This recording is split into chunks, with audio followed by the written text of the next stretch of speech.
Welcome to Goalie's PIP Academy. Hey there, Pipsters. Have you ever wondered how someone becomes the President of the United States? It's not like they just raise their hand and say, "Pick me." Oh no. There's a whole process, and it's super exciting. First things first, what is an election? Well, an election is like a big contest where grown-ups, called voters, get to choose who they want to be their leader. But wait, how does it all work? Let's break it down.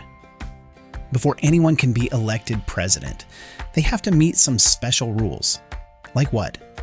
Well, for starters, you have to be at least 35 years old, so no kids allowed. You must have been born in the United States, and you have to have lived in the country for at least 14 years. Pretty simple, right? But that's just the beginning. Next up, people who want to be president have to announce that they're running for office. This is called their campaign. It's like saying, "Hey everyone, vote for me." Now comes the tricky part, primaries and caucuses. Whoa, those are some big words.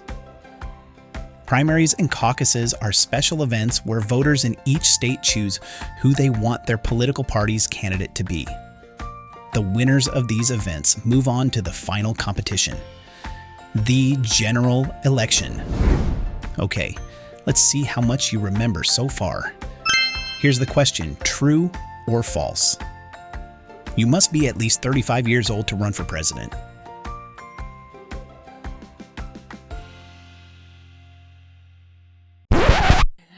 Hey, you're watching Goalie's PIP Academy, where we teach about science, geography, history, everything about the whole world. If you want to watch these classes with no ads, no distractions, go to getgoalie.com. If you said true, then well done. That's right. High five, Pipsters.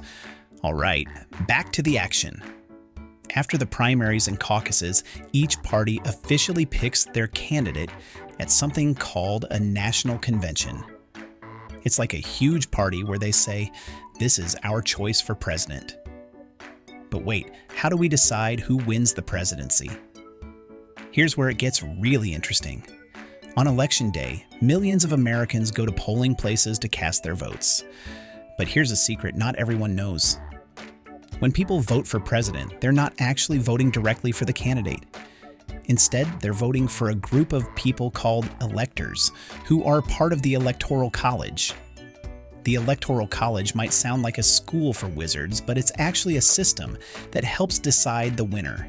Each state has a certain number of electors based on its population. For example, big states like California have lots of electors, while smaller states like Wyoming have just a few. Whoever gets the most votes in a state wins all of that state's electors in most cases. First candidate to reach 270 electoral votes wins the presidency. Quiz time again. Ready for another challenge? Let's see what you've got. How many electoral votes does a candidate need to win the presidency?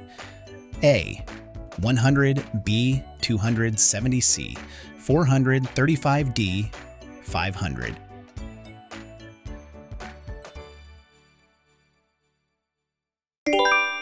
If you said B, 270, then you're a star. Amazing job, Pipsters. And that's how someone becomes President of the United States.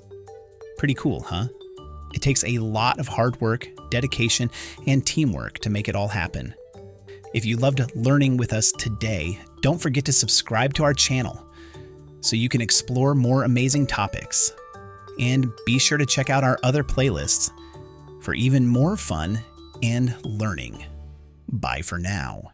My mind is blown. Where can I learn more about these videos?